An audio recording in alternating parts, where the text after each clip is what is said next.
Selamat siang dan salam sejahtera untuk kita semuanya. Hamdan wa syukran lillah, la haula wala quwata illa billah, amma ba'dah. Yang sama-sama kita hormati Mas Wali Kota Surakarta, tepuk tangan untuk Mas Gibran.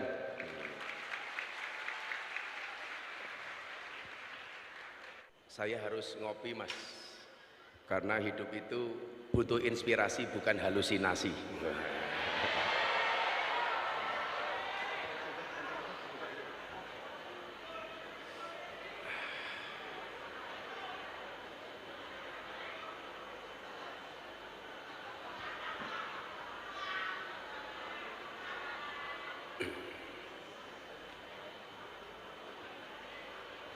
Ben cepet diuncal ya Mas.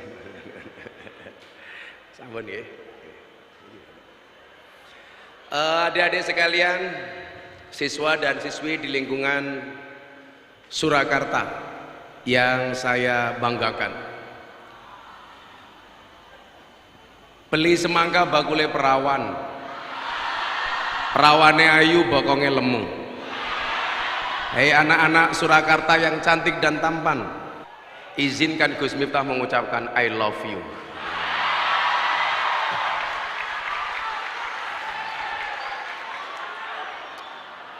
Beli gorengan dapatnya ramen.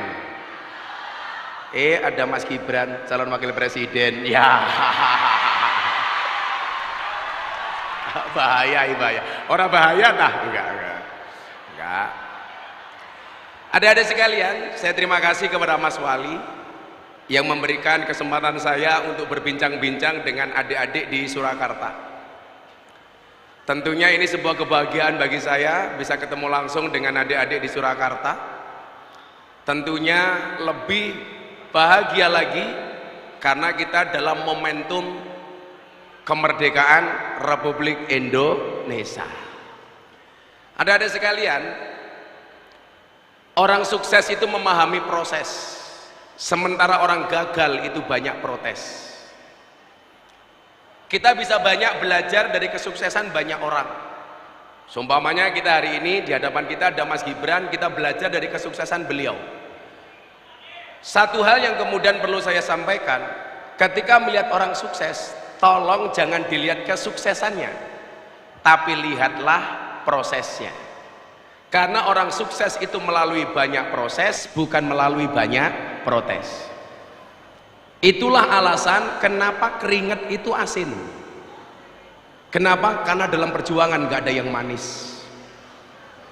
Nah, untuk mendapatkan kesuksesan itu dibutuhkan optimisme, keyakinan, percaya diri.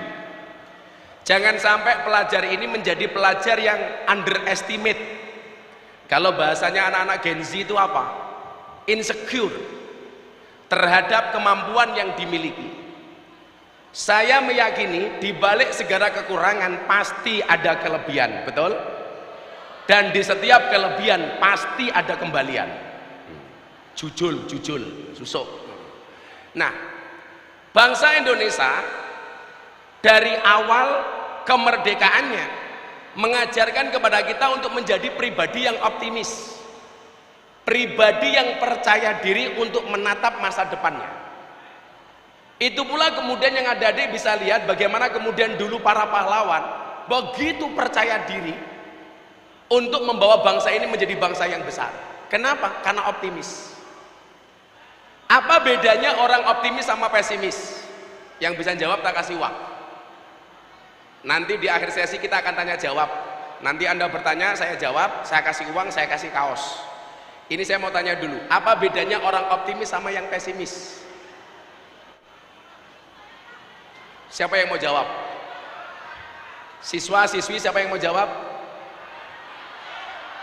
Oh, gini nih Mbak itu Mas Alif. Ini. Sini nggak apa-apa, Dok.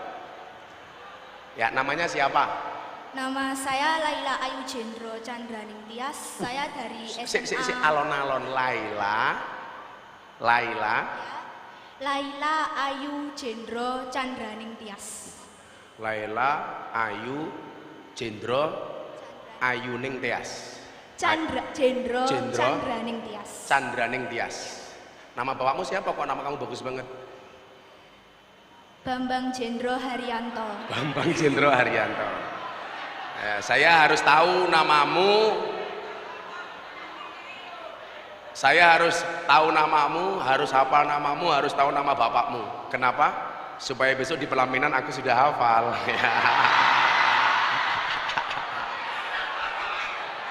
Panggilannya Laila, Ayu apa Jendro? Panggilan saya kalau di sekolah biasanya dipanggil Ayu atau Laila. Kalau di sekolah Ayu, Ya. kalau di rumah ganteng gitu ya? Oh, enggak. Mbak Ayu dari SMA mana? Saya dari SMA Negeri 9 Surakarta. Negeri 9 Surakarta. Cita-citanya pengen jadi apa Mbak Ayu? Sekolah di STIN, Sekolah Tinggi Intelijen Negara. Wow. Ini para calon suami hati-hati. Kalau punya istri intelijen, HP-mu mendino diawasi terus.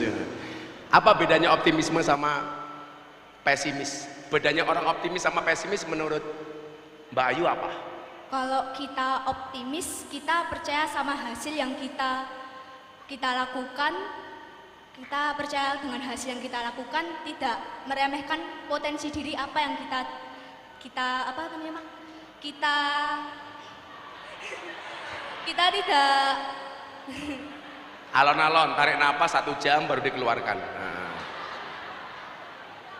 kita tidak meremehkan potensi yang diri kita Yang kita sendiri miliki. ya. Kalau pesimis? Kalau pesimis itu kita tidak percaya diri dengan apa yang kita miliki. Oke, saya mau tanya sekarang, kalau seandainya botol ini isinya separuh, menurut Mbak Ayu bahasanya yang pas itu apa? Masih separuh apa tinggal separuh? Tinggal separuh. Berarti kamu pesimis. Orang pesimis itu selalu melihat lebihnya, bukan melihat kurangnya. Kalau Anda mengatakan tinggal separuh, berarti yang kamu lihat kurangnya apa lebihnya? Kurangnya. Kalau mau lihat optimis, masih. Berarti apa? Yang kamu lihat lebihnya. Sama dengan orang yang hidungnya pesek. Yang dilihat bukan peseknya, tapi cara bernapasnya. Wow, orang pesek malah panjang umur. Buktinya apa? Ambekannya ngirit. Kayak Mas Alit itu justru kekurangan jadi kelebihan. Mas Alit itu MC-nya. Itu dia memahami kekurangan dia jadi kelebihan. Merongos toh. Tapi dia percaya diri dengan merongosnya. Itu. Ini anaknya Pak De Marwoto Mas ini, Mas Alit ini, anaknya Pak De Marwoto. Oke, kalau pesimis apa, Nduk? Kalau pesimis apa pesimis? Tidak percaya dengan potensi yang kita miliki. Tidak percaya dengan potensi yang kita miliki. Lumayan lah, nyawa tak kasih duit. Nah, sini saya.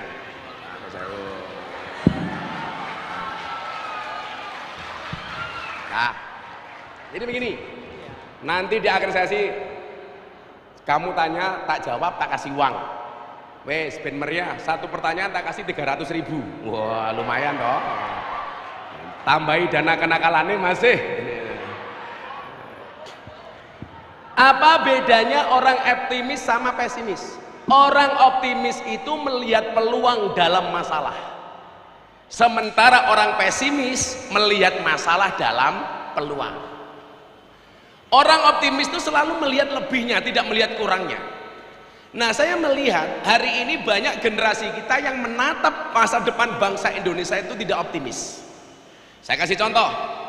Tahun 2022, saya diminta Bapak Presiden untuk ceramah di acara Forum Investor Daily Summit 2022, Mas. Di Jakarta Convention Center.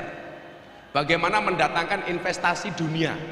Nah, ini pas ada Bapak, ada Pak Presiden, semuanya ngumpul lah ini Mas. Nah, ini di JCC. Waktu itu saya diminta, saya dikasih waktu 10 menit. Bagaimana bangsa ini menjadi bangsa yang optimis. Saya bilang, tahun 2023 Indonesia sebagai salah satu negara yang terancam dengan adanya resesi global. Ternyata dijawab sama Al-Quran.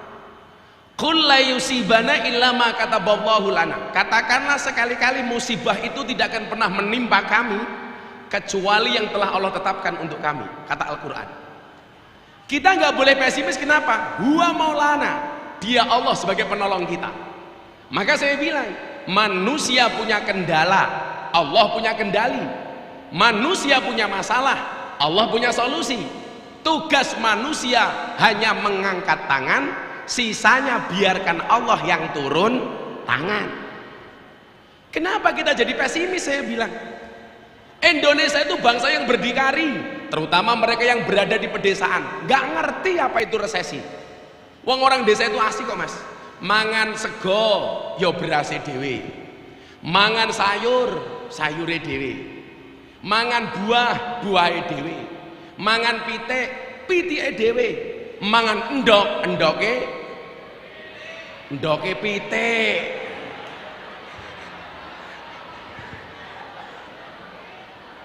Dipangan endok murah bahaya tah.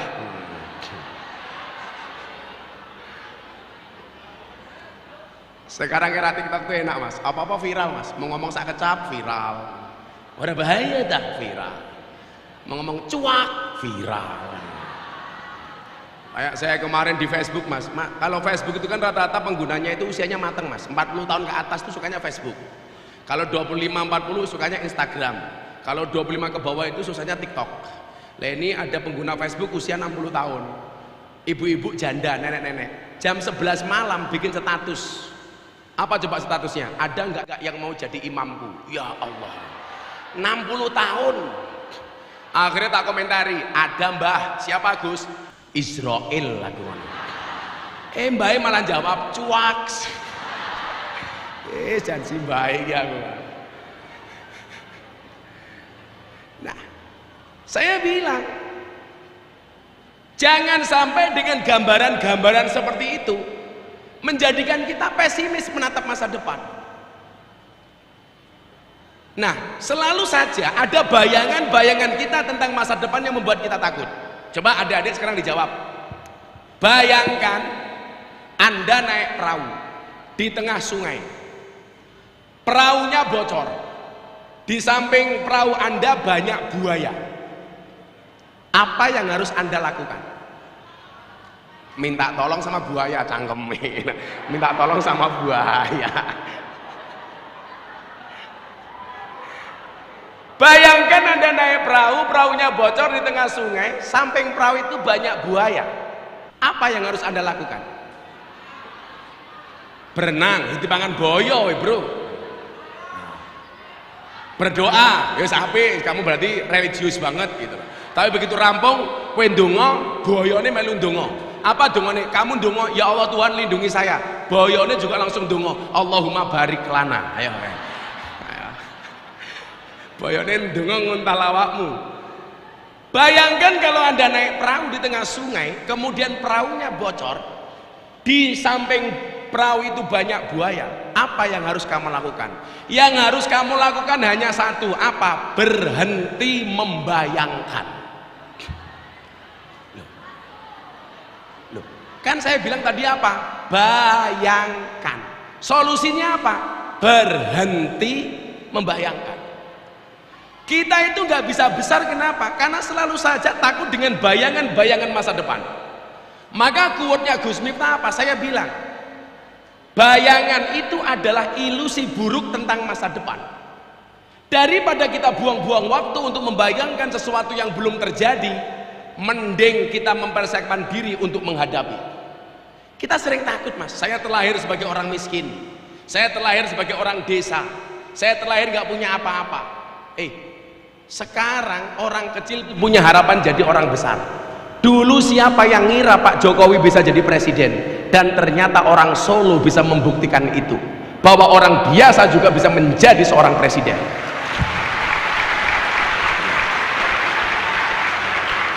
Nah, artinya apa? Kalau Pak Jokowi bisa, kita juga bisa, betul? Loh, kita sama Pak Jokowi sama. Pak Jokowi makannya nasi, Bapak makannya nasi toh mas? Nasi. Minumnya juga air toh mas? Air. Orang kok Pak Jokowi ini makannya kemudian sop martel lu yora kok gitu. Beliau bisa jadi orang besar, padahal juga berangkat dari strata yang sama dengan kita. Pertanyaannya kok bisa? Iya, karena punya optimisme. Nah, kita hari ini hadir di era medsos. Nah, kalau dulu zaman saya viral pertama kali itu jadi orang viral masih susah.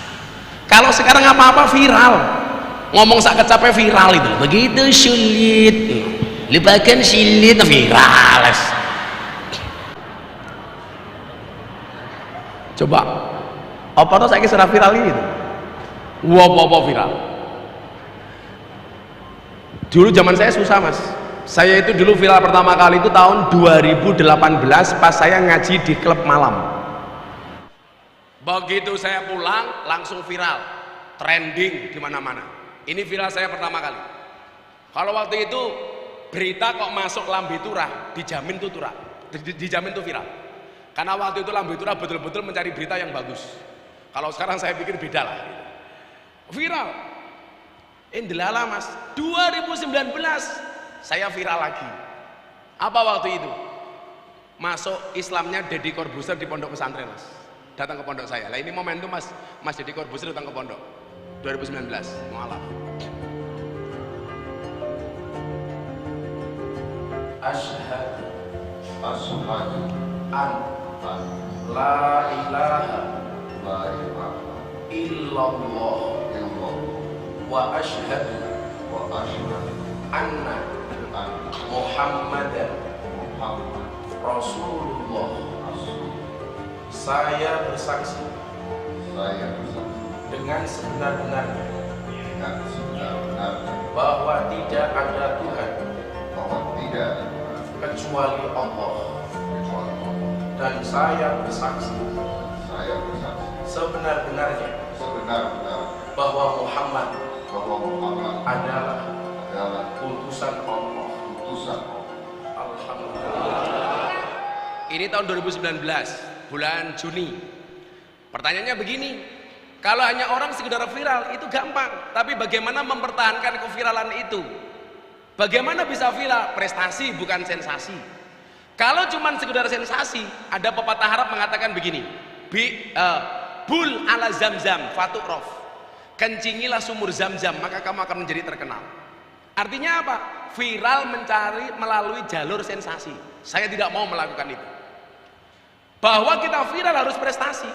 Saya dikenal banyak orang, mengislamkan banyak orang, tapi saya dikenal sebagai tokoh yang toleran. Ada 7 provinsi yang mayoritas banyak orang non-Islam itu menggelar survei mas. 7 kiai yang paling dihormati di kalangan orang Nasrani.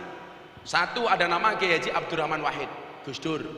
Nomor 2 ada almarhum Kiai Haji Zainuddin MZ, dai sejuta umat. Nomor 3 ada almarhum Kiai Haji Hasyim Muzadi, mantan ketua umum PBNU. Nomor 4 ada Buya Syafi'i Ma'arif, almarhum yang Pak Jokowi sangat dekat dengan beliau, mantan ketua umum Muhammadiyah. Yang kelima ada Profesor Dr. Quraisy Shihab, bapaknya Najwa Shihab, tafsir Al-Misbah. Yang keenam ada Profesor Dr. Said Agil Sirot, mantan ketua umum PBNU. Yang nomor 7 saya paling muda, Miftah Maulana Habibur Rahman. Pertanyaannya kok bisa? Ya karena saya toleran. Anda pengen tahu bukti toleran saya apa? Kita lihat video tahun 2021 yang saya dihakimi oleh orang-orang keras, bahkan saya dibilang kafir ketika saya ceramah di gereja Jakarta Utara Penjaringan. Coba lihat videonya. Nah, ini mas, saya tahun 2021 ini mas. Dan kamu menggenggam salibmu. Di saat aku beribadah ke Istiqlal, namun engkau ke katedral. Di saat bioku tertulis Allah Subhanahu wa taala dan biomu tertulis Yesus Kristus. Di saat aku mengucap assalamualaikum dan kamu mengucap salam. Di saat aku mengejak Al-Qur'an dan kamu mengejak Alkitabmu. Kita berbeda saat memanggil nama Tuhan. Tentang aku yang menengadahkan tangan dan kau yang melipatkan tangan saat berdoa. Aku, kamu, kita. Bukan Istiqlal dan katedral yang ditakdirkan berdiri berhadapan dengan perbedaan namun tetap harmonis. Andai saja mereka memiliki nyawa, apa tidak mungkin mereka saling mencintai dan menghormati antara satu dan yang lainnya. Terima kasih. Salam. Assalamualaikum warahmatullahi wabarakatuh. Ini 2021 mas. Sehari berikutnya diposting sama sahabat saya Deddy Corbuzier itu dalam sehari ditonton 7 juta kali. Dikomentari 100.000 kali lebih. Semuanya mencaci maki saya. Miftah kafir. Saya marah, enggak. Miftah kafir. Saya jawab, "Ora masalah, sahadat meneh."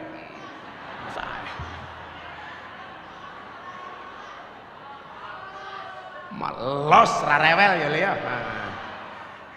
Alasan mengkafirkan saya apa Mas Gibran? Karena saya dianggap masuk tempat ibadah agama orang lain.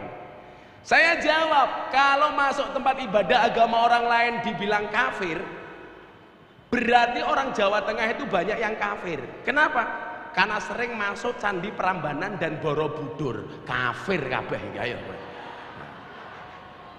Wis bayar di kafir-kafir ke? Saya kemarin mengucapkan selamat Natal bagi yang melakukannya. Rayakanlah Natalmu dengan sukacita dan bahagia sebagaimana aku sukacita dan bahagia merayakan Idul Fitriku. Orang bilang Miftah Kristen. Saya jawab, siapa yang bilang? Buktinya kemarin 10 November saya mengucapkan selamat Hari Pahlawan, saya juga tidak jadi Avenger. Ayo. Saya mengucapkan selamat Hari Ibu, saya juga tidak jadi ibu. Kamu yang jomblo mengucapkan teman kamu selamat menikah, kamu tetap jomblo.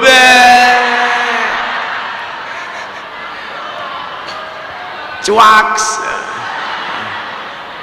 Kamu yang jomblo santai saja Mas. Akan datang satu saat kamu akan dipertemukan dengan orang yang tepat, yang kedatangannya untuk menetap bukan karena nafsu sesaat. Wah. Yang jelas jomblo itu free hatin. Santai. Saya dulu nggak pacaran ya tetap laku. Saya dulu nggak pacaran Mas, bukan karena saya nggak laku, tapi karena memang nggak ada yang mau Mas. Loh, aku biar kere banget ya Cah. Saya dulu kuliah itu yang nggak punya motor cuman saya sendiri, kemana-mana jalan. Tapi hari ini saya katakan sama mereka, di balik kesuksesan seorang laki-laki akan ada banyak wanita yang menyesali. Jatuh no ambahmu. Lah Mas Gibran ini beda. Di balik kesuksesan seorang suami ada doa dari seorang istri. Itu artinya apa? Semakin banyak istri semakin banyak yang mendoakan. Para bahaya kan? Aman. Wes rasa pacaran dok, santai saja. Betul? Nih, the best quote hari ini kamu tulis, kamu dengarkan. Percintaanmu boleh gagal, tapi karirmu harus jelas. Kenapa? Karena karir yang jelas akan mengundang cinta yang berkelas.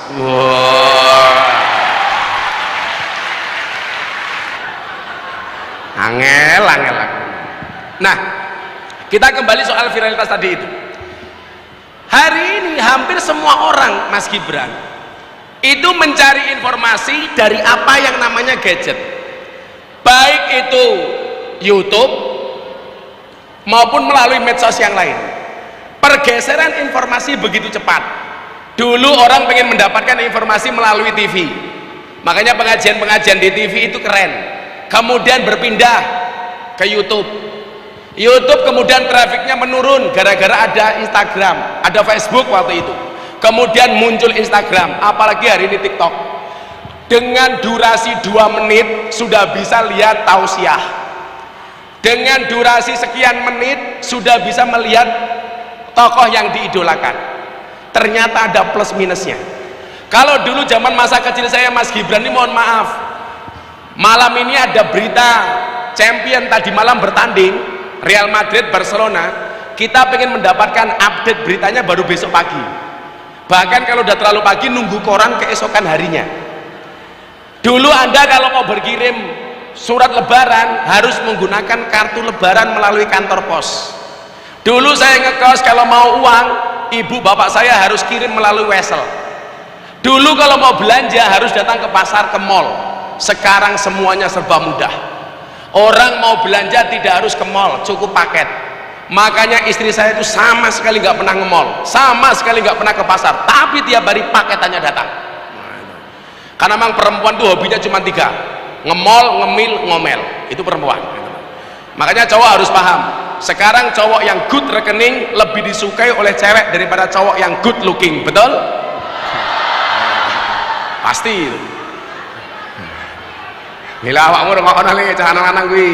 Kamu harus sadar diri, sadar posisi, sadar rai rekening nomor 1. Cair. Karena dibalik rekening suami, dibalik good rekening ada wajah istri yang glowing. Nah, Di balik wajah istri yang glowing ada suami yang golong koming. Nah, ini glowing Mbak Mbak. Apalagi yang di sana, ya Allah, alisnya kayak galengan. Nah, informasi yang begitu cepat itu memungkinkan kita untuk mendapatkan informasi-informasi yang tidak bisa dipertanggungjawabkan, terutama kaitannya dengan kebangsaan dan keagamaan. Hari ini begitu gampang kita mencaci pemerintah atau mencaci orang lain itu dengan menggunakan media sosial yang kita miliki. Nah, saya itu Mas pas pulang dari Hong Kong, dari Taiwan waktu itu. Jadi saya setelah mengislamkan Mas Dedi itu saya ada pengajian di Taiwan. Di pesawat itu saya nggak bisa tidur Mas, baca satu ayat dalam surat Yasin, tak angen-angen nganti paham itu maksudnya apa tuh. Ayatnya apa dek? Al yauma nakhtimu ala afwahihim wa tukallimuna aydihim wa tashhadu arjuluhum bima kanu yaksibun. Satu hari di mana tangan dikunci, mohon maaf, mulut dikunci, tangan berbicara, kaki menjadi saksi. Saya waktu itu mikir, kenapa kok mulutnya dikunci, tangannya yang berbicara? Ternyata hari ini Mas, mohon maaf, orang itu banyak berbuat dosa dengan tangannya, dengan jari-jarinya, dengan jempolnya. Sekarang kalau Anda mau menghina saya, menghina Mas Gibran, tidak perlu memaki secara langsung, cukup dengan postingan di medsos. Ini besok semuanya akan dipertanggungjawabkan di hadapan Tuhan. Besok apapun ketikanmu akan ada pertanggungjawaban. Bahkan saya menduga sekarang malaikat Raqib dan Atid sudah tidak lagi mencatat amal manusia. Kenapa? Karena manusia sibuk mencatat amalnya masing-masing melalui HP-nya masing-masing. Makanya besok begitu hari kiamat Anda dihisab, malaikat datang, kowe seneng, alah malaikat ran duwe catatan. Begitu malaikat datang langsung dia teriak, buka HP-mu, muncul kabeh tangan Mbak. Nah, jeleknya kemudian apa? Karena begitu gampang kita mendapatkan informasi, kita sering mendapatkan informasi yang salah melalui ujaran-ujaran kebencian yang tidak bisa dipertanggungjawabkan kebenarannya, tetapi kita ikuti. Maka disitulah kemudian muncul paham namanya radikal. Bagaimana kemudian orang diajari menjadi keras, bagaimana orang menjadi benci dengan orang lain hanya gara-gara melihat postingan yang ada di media sosial. Maka hari ini mau saya sampaikan, Mas, tolong dilihatkan di depan orang-orang yang mulai terpapar paham radikal itu ciri-cirinya apa? Kita lihat di sini Mas, adik-adik semuanya dilihat. Setelah ini langsung nanti kita tanya jawab ya. Ciri-ciri orang yang mulai terpapar paham radikal. Yang pertama, tidak menerima khilafiyah. Khilafiyah itu apa? Perbedaan. Ciri umum dari orang yang berpaham radikal adalah tidak mengakui perbedaan pendapat. Mereka hanya mengambil satu pendapat dan menyalahkan orang lain. Ternyata ini tidak hanya persoalan keagamaan, juga kebangsaan. Makanya coba Anda lihat, orang berbeda itu sebenarnya boleh kok. Yang nggak boleh itu adalah bercerai-berai dan bermusuhan. Contoh dalam berbangsa, Anda itu berbeda dengan Pak Jokowi sebagai presiden itu boleh, sah. Tapi persoalannya di Indonesia itu satu, orang itu kalau sudah seneng, seburuk apapun tidak akan mengubah pandangan cintanya. Tetapi kalau orang itu sudah benci, sebaik apapun tidak akan merubah kebenciannya. Orang bilang, Pak Jokowi anti kritik. Saya termasuk orang yang pernah memberikan kritikan kepada Pak Presiden ketika ada keputusan Presiden tentang legalitas miras Mas. Waktu itu kan ramai, kontroversi. Saya konversi pers, saya bilang, Bapak Presiden yang terhormat, saya Miftah Maulana Habibur Rahman dengan ini menyatakan dengan tegas menolak legalitas miras. Kenapa? Karena keharaman khamr dalam Al-Quran itu qat'i mutlak, tidak bisa ditawar-tawar. Bagi saya, minuman keras yang halal dan layak untuk dikonsumsi hanya satu, apa? Es batu. Minuman keras Mas, atos. Pak Praktik malam itu telepon saya, Gus, masukan Gus Miftah diterima sama Presiden, besok keputusan Presiden dibatalkan. Ini menunjukkan apa? Pak Jokowi juga mendengar rakyatnya. Yang menjadi problem itu adalah kita itu kalau sudah tidak seneng, cara menyampaikannya itu kasar, tidak dengan cara yang baik. Harusnya yang kita kritisi kebijakannya, tapi yang kita serang adalah personalnya, yang kita serang fisiknya, yang kita serang orangnya. Anda boleh nggak setuju dengan Mas Gibran sebagai wali kota, keputusannya Anda boleh kemudian berbeda pendapat, tetapi yang dikritisi itu kebijakannya Mas, bukan personal orangnya. Ini kesalahan kita. Kalau orang menganggap dirinya paling benar kemudian orang lain salah, ini jelas orang yang mulai terpapar paham radikal. Contoh, saya tahun 2022 bersih tegang dengan Ustadz Khalid Basalamah. Terkait apa? Terkait wayang. Karena Ustadz Khalid mengharamkan wayang, dan saya nggak terima dengan pandangan itu. Bagi saya wayang tidak haram. Pas haji tahun 2022, saya ketemu dengan Ustadz Khalid Basalamah di Arafah. Orang bilang Miftah sama Ustadz Khalid bermusuhan, pasti kelahi di Mekah. Begitu beliau muncul Mas, tarangkul Mas. Orang bertanya, loh bukankah kalian berbeda pendapat? Iya, saya berbeda pendapat dengan Ustadz Khalid, tapi bukan berarti saya bermusuhan dengan Ustadz Khalid. Kenapa? Karena perbedaan itu ada masalah pendapat, keilmuan. Saya tidak mungkin memusuhi secara personal. Di Indonesia itu nggak bisa Mas, kalau sudah berbeda pendapat pasti dikira musuh. Kok saya berbeda pendapat dengan Mas Gibran, orang akan mengatakan, wah Miftah kayak kalau Mas Gibran bermusuhan. Anda salah. Nah, yang paling parah di Indonesia adalah orang tidak bisa menerima perbedaan pendapat terkait agama, menganggap pandangan agamanya paling benar dan menyalahkan pandangan orang lain. Padahal mohon maaf, ayat Quran itu turun dengan multi tafsir. Saya mau kasih contoh, mohon izin Mas, saya tak berdiri Mas. Ada coba dilihat, ini mau saya kasih contoh bagaimana Al-Quran itu tafsirnya banyak. Di depan balai kota ada tabrakan motor, dier. Ketika tabrakan itu berlangsung, ada 3 orang, 1 kiai, 2 polisi, 3 makelar. Kira-kira 3 orang ini ketika ngomentari kecelakaan itu beda-beda apa sama? Beda apa sama? Pasti beda. Dier yang komentar kiai akan mengatakan inna lillahi wa inna ilaihi rajiun. Ya maklum tuh cangkemnya kiai gitu loh, langsung inna lillahi. Tapi kalau yang lihat polisi, kira-kira komentarnya polisi apa Dik? Ini kalau dilihat dari TKP-nya, kecelakaan ini terjadi karena pelanggaran lampu lalu lintas. Polisi normatif. Begitu tabrakan dier yang lihat makelar, kira-kira bahasanya apa? Motornya rusaknya 70%. Ini harga motornya 10 juta, rusak 70%. Ini kalau dijual harganya tinggal 3 juta. Kasusnya sama, dari kacamata berbeda akan melahirkan tafsir yang berbeda. Agama juga sama. Makanya orang itu kalau melihat Kanjeng Nabi dawuh begini, sholatlah kamu sebagaimana aku sholat.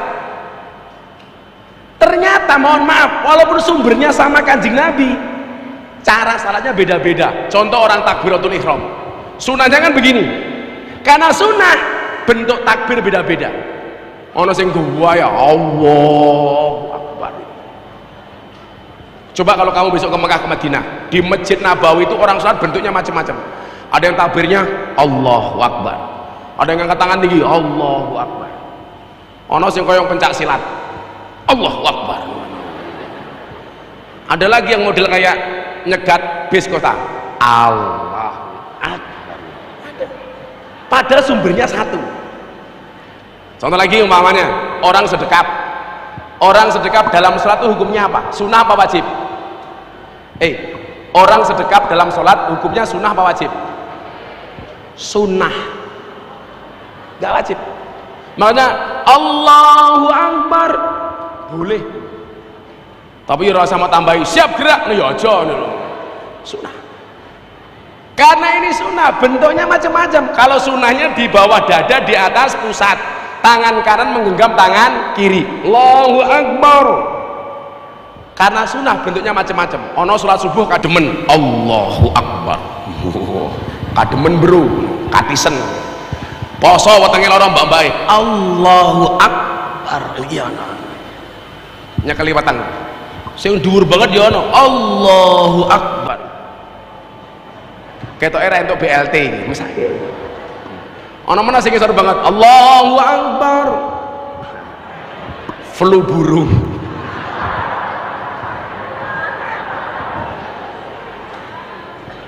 Tahiyat itu loh mas, tak kandani le, tahiyat itu loh. Kamu pernah lihat gak orang tahiyat bentuknya macam-macam? Ono sing ngene, ono sing ngene-ngene, ono sing ngene-ngene ya kan? Ternyata imam madhab 4 yang masyhur itu ya beda-beda le. Imam Syafi'i, asyhadu alla ilaha illallah sampai rampung. Fil alamina innaka hamidum majid. Tak, baru assalamualaikum, assalamualaikum.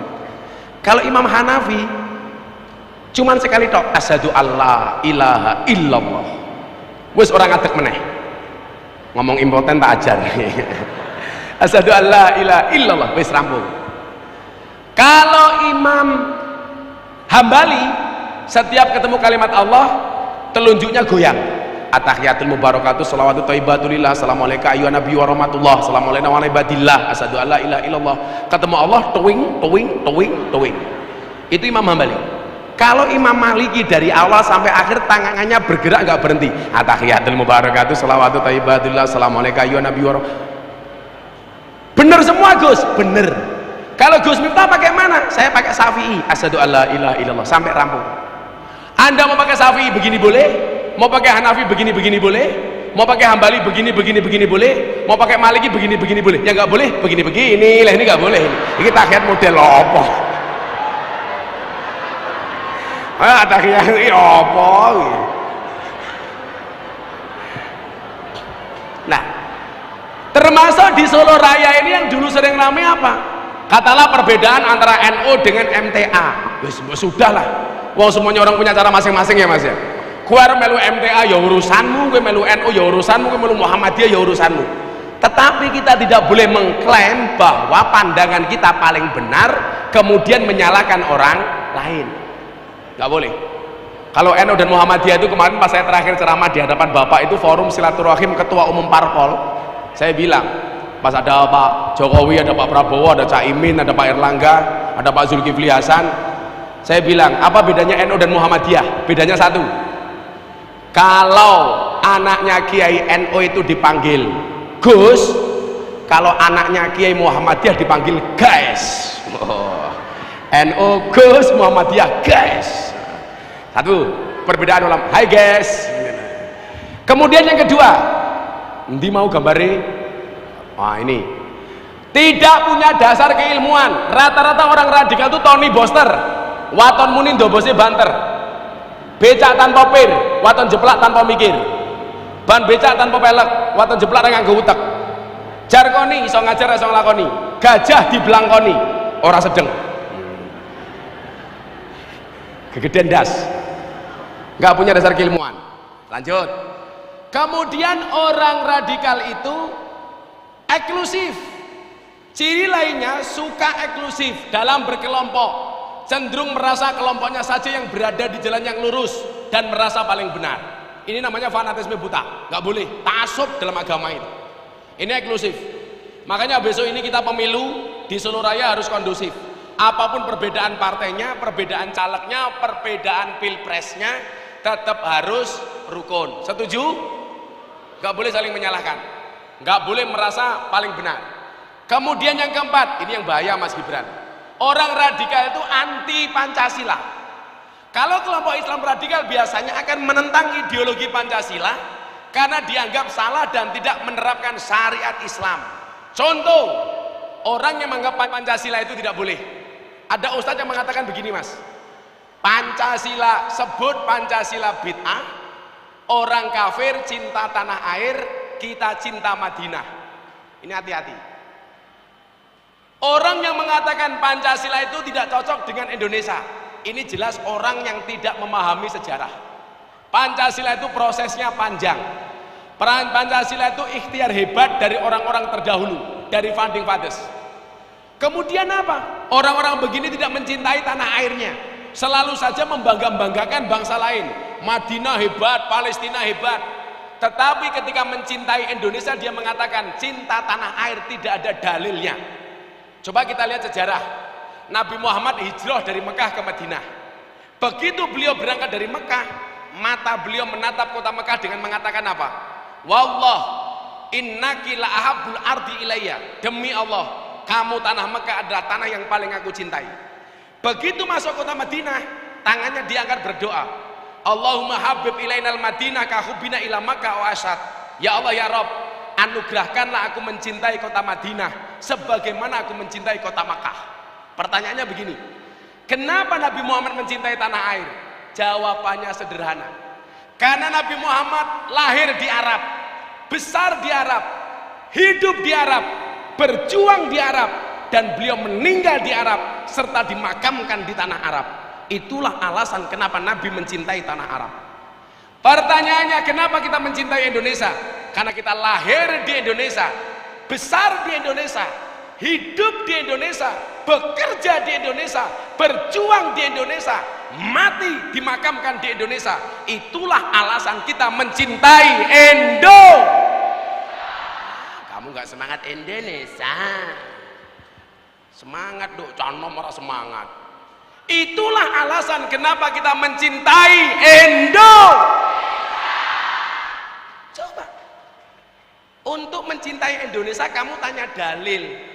Ketika Palestina dibom sama Israel, kamu bela Palestina tidak nyari dalil, kan pekok itu. Ayo. Untuk mencintai negaramu kamu cari-cari dalil, untuk mencintai negara lain kamu tidak cari dalil. Padahal apa?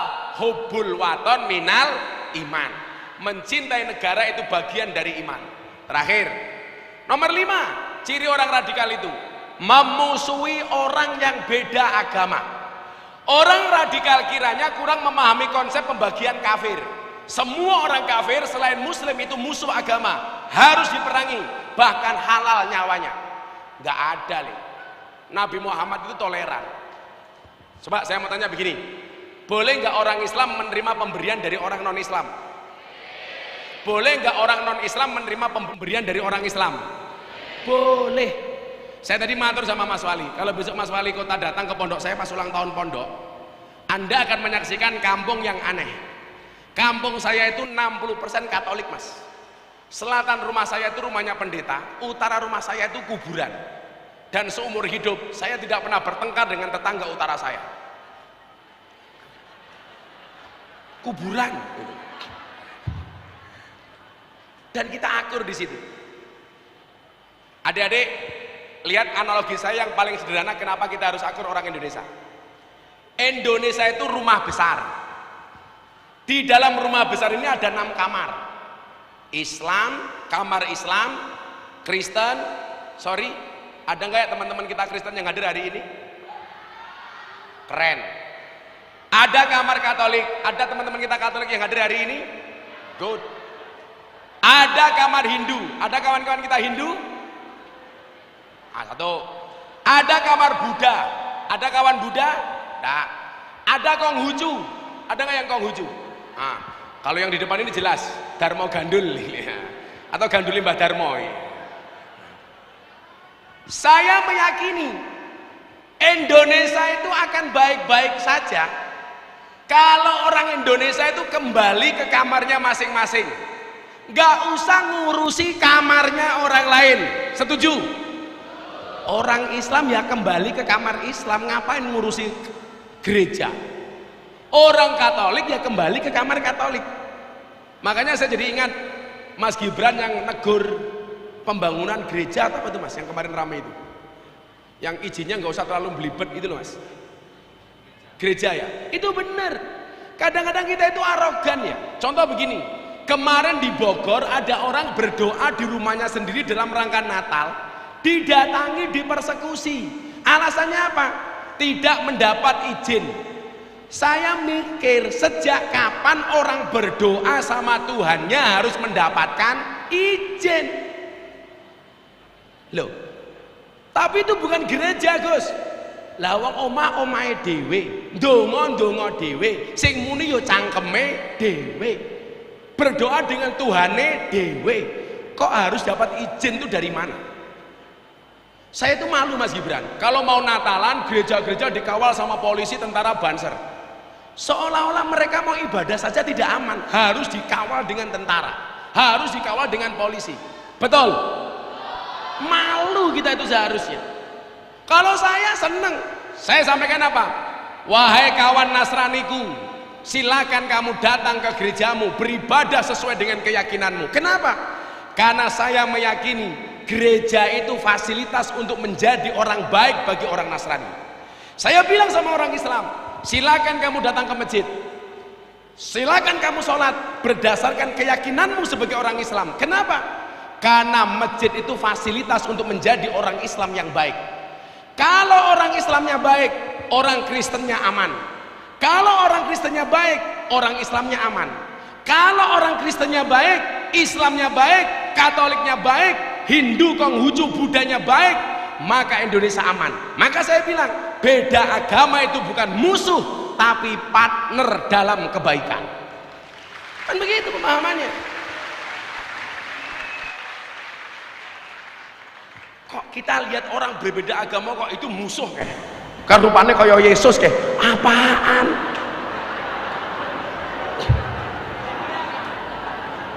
Sing kaya Yesus iki malah aku rambutnya gondrong ini iki. Nah, coba meyakini agama yang kita peluk benar itu hukumnya wajib, tapi bukan berarti diperbolehkan menyalahkan agama orang lain. Kalau konsep Al-Quran apa Mas Gibran? Wala tasubbul ladina yad'una min dunillah fa yasubbullah adwan bighairi ilm. Janganlah sekali-kali kamu menghina sesembahan orang lain, maka orang lain punya potensi menghina sesembahanmu melampaui batas dan tanpa ilmu. Artinya apa? Nabi pernah mengatakan begini, jangan pernah ada seorang anak yang menghina bapaknya orang lain. Oh, mohon maaf, jangan pernah ada seorang anak yang menghina bapaknya sendiri. Apa? Ditanya Nabi, emangnya ada anak yang menghina bapaknya sendiri? Oh ada. Siapa? Seorang anak yang menghina bapaknya orang lain, maka anaknya orang lain berpotensi menghina bapaknya sendiri. Kalau kamu pengen bapakmu tidak dihina, ya jangan menghina bapaknya orang lain. Kalau kamu pengen agamamu tidak dihina, jangan pernah menghina agamanya orang lain. Orang radikal menganggap agamanya paling benar dan menyalahkan semua agama orang lain.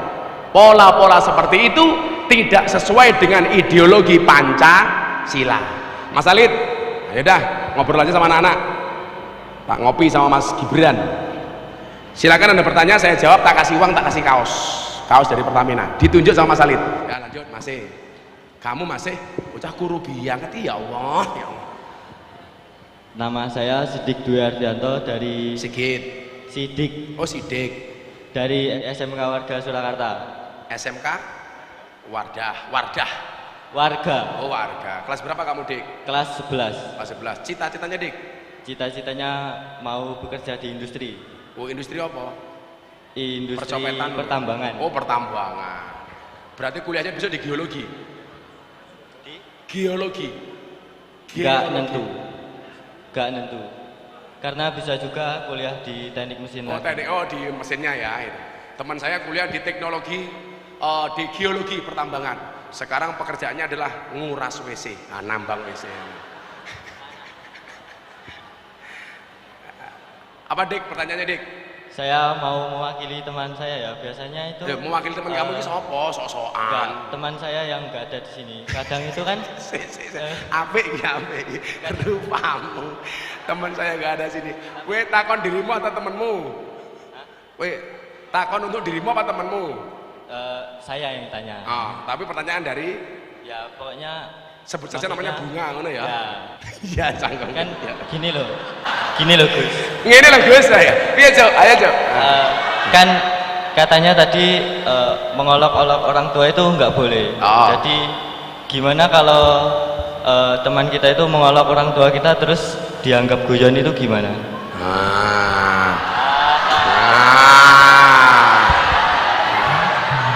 Wonge ya teko kuwi.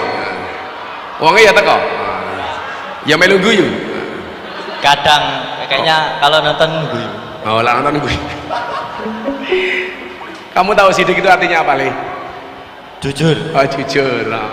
Lah rupamu iki antara jujur apa mesake aku ora paham. Tapi insya Allah besok kowe wong sukses le, amin. Kalau kamu dibully santai saja dik, masa depan itu seperti sekumpulan tempe, nggak ada yang tahu. Wow. Jadi begini ya, saya itu orangnya suka guyon. Wes, cangkem saya itu dianggap cangkem bosok lah. Kayak kemarin saya di Surabaya Mas Gibran, ada wartawan pas hari peringatan Hari Pahlawan, ada wartawan dari Australia tanya begini, saya itu melihat Gus Miftah kok sering ngomong dancuk, alasannya apa? Wartawan Australia. Jawaban saya waktu itu apa Mas? Saya itu ngomong dancuk karena dalam rangka mempertahankan kearifan lokal. Loh, iya, alasannya apa? Sekarang kan apa-apa diklaim milik Malaysia Mas Gibran. Wayang Malaysia, reok Malaysia, keris Malaysia, batiknya Solo diaku Malaysia. Lah saya khawatir kalau orang Indonesia nggak ada yang berani ngomong dancuk. Saya khawatir dancuk diklaim sebagai milik Malaysia. Kan ya lucu, masa Ipin Upin ngomong dancuk? Hah? Dancuk, ya ra pantes kali itu. Makanya kalau Mas Gibran ngomong ya ora pantes, masa wali kota ngomong dancuk. Lah Gus Miftah saja dalam rangka mempertahankan kearifan lokal. Tapi saya tahu posisi nih, mana kemudian yang tidak boleh untuk guyon umpamanya. Termasuk apa? Guyoni wong tuwa kuwi ora pantes. Enggak pantes. Makanya saya itu orang yang menjaga tinggi etika. Contoh, saya mau tanya sama kamu, siapa nama Presiden Republik Indonesia? Kamu jawab pakai mic. Pakai mic. Bapak Insinyur Bapak Insinyur Haji Joko Widodo. Nanti dulu, walaupun ngomongnya terbata-bata, tapi saya senang dengan dia. Bapak Insinyur Haji, minimal masih ada takdim Bapak. Kita itu menghormati pemimpin sendiri kadang-kadang nggak bisa kok. Sopo? Presiden Indonesia Jokowi, nggak pantes le. Kalau sama pemimpin sendiri kita jangkar coba, nggak pantas. Sopo wali kota Solo Gibran, nggak pantas. Minimal ada status sosial beliau sebagai pemimpin. Pak Gibran, Mas Gibran. Kayak kemarin saya tanya di Temanggung, siapa nama wakil presiden? Amar Ma'ruf Nahi Mungkar lah. Iki kepiye to iki ngawur ya. Wis angel gitu. Saya itu membiasakan diri ya untuk takdiman wa takriman wa mahabbatan dengan pemimpin-pemimpin kita. Siapa nama Bapak Presiden? Bapak Presiden Joko Widodo. Kita pelajar ngomong presiden ngomong sak geleme dhewe. Jokowi. Sopo menteri sekretaris negara praktikno gak pantas. Lah, bapak kita disebut namanya saja mesti awake dhewe ra kepenak kok nesu kok. Umpamane Pak Sidik bapakmu jenenge sapa? Bapak saya namanya Ibnuri. Hah? Ibnuri. Nur, kira-kira tersinggung apa ora? Tersinggung sebagai anak. Tersinggung banget. Nah, makanya kalau untuk urusan orang tua, please lah, jangan guyon. Masih banyak gojek kere yang lain, betul? Gak usah orang tua lah. Ngapain kita kok guyon kok pakai orang tua? Orang cerdas men itu. Yang guyon standar-standar saja lah. Kue guyon bosok-bosokan ora aku tak layani. Tapi jangan menertawakan orang tua. Orang tua untuk mainan, saya nggak setuju. Nah, ayo lanjut. Perkenalkan, nama saya Zufar Ahmadinejad Kusuma Wijaya dari. Wih, ngomong apa kamu? Cepet dia. Ngomong Gus. Siapa namanya? Zufar Ahmadinejad Kusuma Wijaya. Shadaqallahul adzim. Panggilannya Wijaya. Zufar Gus. Oh Zulfa. Kelas berapa Zulfa? Kelas 11. Dari SMK? SMA 5. SMA 5. Ya. Cita-cita? Pengusaha Gus. Pengusaha apa? Perikanan. Pantesan kowe komisen kaya lele ya nah. Tapi jangan menghina. Kalau kamu punya suami berkumis, pertahankan. Fik dia lele bukan buaya. Masuk. Zilfa calon perikanan nih. Ya Allah. Apa pertanyaannya Mas Zilfa? Bagaimana pendapat kita? Pendapat Gus. Kalau pendapat kita jawaban dewe kok. Pendapat kita ya jawaban dewe. Pendapat Gus, jika ada teman yang mengajak kita radikalisme, Tolak kok. Jak gelut kok. Ini urusan ideologi le. Ya tentunya kita tolak dengan cara yang baik. Termasuk ini Pak Wali nyuwun sewu, salah satu pintu masuk radikalisme di sekolah itu melalui rohis. Karena biasanya rohis itu ngundang ustadz dari luar, tolong diseleksi. Jangan sampai ada ustadz yang sukanya menjelek-jelekan pemerintah, menyalah-nyalakan pemerintah, diundang, akhirnya ikut-ikutan memprovokasi anak-anak. Contoh begini, pertama kali muncul COVID-19, pemerintah ditekan untuk lockdown nasional, Pak Jokowi tidak bergeming. Wah, ya kan? Kebijakan pemerintah. Kemudian muncul BLT. Ya dah, BLT. Covid belum berakhir, pemerintah bikin kebijakan vaksinasi nasional. Orang mulai cerewet. Itu nggak bener vaksin proyek pemerintah, bla bla bla bla bla bla bla. Nah, akhirnya vaksin tetap berjalan. Minta sertifikasi halal. Ya kan waktu itu? Akhirnya MUI mengeluarkan vaksin sertifikasi MUI. Begitu sertifikasi halal muncul, cerewet meneh. Apa? Minta supaya yang disontek pertama kali presiden, Pak Jokowi kerso. Oke, presiden sontek pertama kali. Pak Jokowi kerso, jangan sampai kita dibohongi rakyat. Tolong sonteknya live, disiarkan TV. Bener kan waktu itu? Pak Jokowi juga mau lagi live TV. Masih cerewet lagi. Jangan-jangan yang disontekkan beda dengan rakyat. Aku batin, opo-opo mau golei salahe, kabeh wong mau salahke. Tapi begitu ngantri BLT ngarep dewe. Ayo, wonge ya teko iki ya. Ya melu guyu gitu loh. Opo-opo salah tapi lah ono dum-duman ngantri dhisik dewe. Ini ya mohon maaf. Ini paham-paham seperti ini harus kita tolak. Makanya ingat, kalau kamu buka medsos, saran Gus Miftah satu. Ikutlah pendapat ahli, jangan ikut-ikutan orang yang ahli berpendapat. Karena sekarang di era medsos semuanya bisa berpendapat walaupun dia nggak ahli, melu-melu nyangkem, dan ini bahaya. Kemudian kalau kamu postinglah yang penting, jangan yang penting posting. Itu saja. Lah aku malah saiki posting guyon-guyon wae kok. Kayak kemarin saya terakhir posting apa mas? Yang Ramadan kemarin kan saya ngimami Pak Jokowi sholat duhur sama ceramah. Saya bilang hari itu 5 menit Indonesia yang mimpin saya, bukan Pak Jokowi. Kok iso Gus? Wong aku dadi imam sholatnya Pak Jokowi. Pak Jokowi manut karo aku. Saya mau sholat tengok ke belakang, sawu sufufakum fis sholah, luruskan dan rapatkan softnya di dalam sholat. Pak Jokowi jawab, nggih Gus. Bagus Gus. Imam sholat soalnya itu. Jadi kalau saya tak buat santai-santai saja, jangan posting yang bau-baunya keras, yang kira-kira justru menimbulkan hate speech, yang kemudian justru memperkeruh suasana. Itu paham-paham seperti itu le. Iki Pak Jokowi pemerintah bla bla bla bla, didelok bener apa ora? Jangan terprovokasi. Ya baik. Perkenalkan, nama saya Salika Putri Madania. Siapa? Salika Putri. Salika Putri Madania. Kamu tahu Salika itu artinya apa? Terus berjalan. Salik itu suluk jalan. Kelas berapa Nduk? Saya kelas 12 dari SMA Negeri 7 Surakarta. SMA 7. Fan-nya oke fan-nya. Cita-citanya Salik pengen jadi apa Lik? Pengen jadi guru Gus. Wow, guru Fan. Kue anak metal, besok nikah dengan guru top. Lu bener.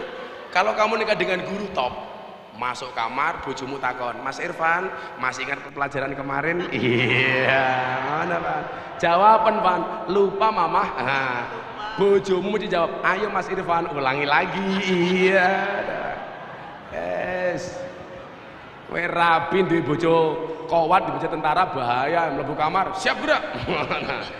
Cuci kaki gerak, ana repot kowe. Malah kon PBB dhisik kowe. Apa pertanyaannya Bu Guru? Bagaimana keterkaitan moderasi beragama dengan Indonesia ke depannya? Seberapa besar pengaruhnya? Dan bagaimana cara kita para pelajar ini bisa mengimplementasikannya di dalam kehidupan beragama, baik di lingkungan sekolah maupun di lingkungan masyarakat? Oke, pertanyaannya wabut ini. Dalil tentang moderasi dalam Al-Quran. Kamu muslim kan? Muslimah kan?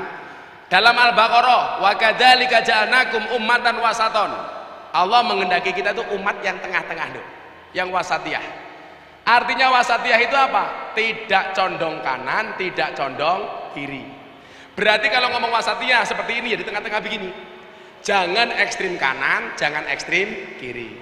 Lah, makanya kenapa kemudian Pak Jokowi itu beberapa kali bilang soal awas hindari politik identitas. Karena hari ini terlihat bagaimana kemudian menggunakan identitas agama untuk kepentingan politik. Lah makanya kemudian muncul hadis Nabi bunyinya khairul umuri awsatuha. Sebaik-baik perkara itu adalah yang tengah-tengahnya. Itu namanya moderat. Cara beragama yang moderat bagaimana? Dengan tidak menyalahkan agama orang lain. Jadi moderat bagaimana kemudian kita berpandangan secara wasatiyah bahwa semua orang punya potensi benar, semua orang juga punya potensi salah. Itu orang moderat. Orang moderat tidak ada klaim kebenaran individu. Makanya kalau orang moderat itu begini, katakanlah kita berwarga negara yang baik, Pak Jokowi kebijakannya benar, ya kita dukung. Salah, yo ayo kita kritisi dengan cara yang baik. Kan begitu. Jangan sampai kemudian kalau memang kita sudah benci, sebenar apapun tetap kita benci. Jangan begitu. Apalagi kalau sampai salah gitu. Nah, itu bukan pandangan yang moderat. Jadi pandangan yang wasatiyah, wa kadzalika ja'alnakum ummatan wasaton. Ayo terakhir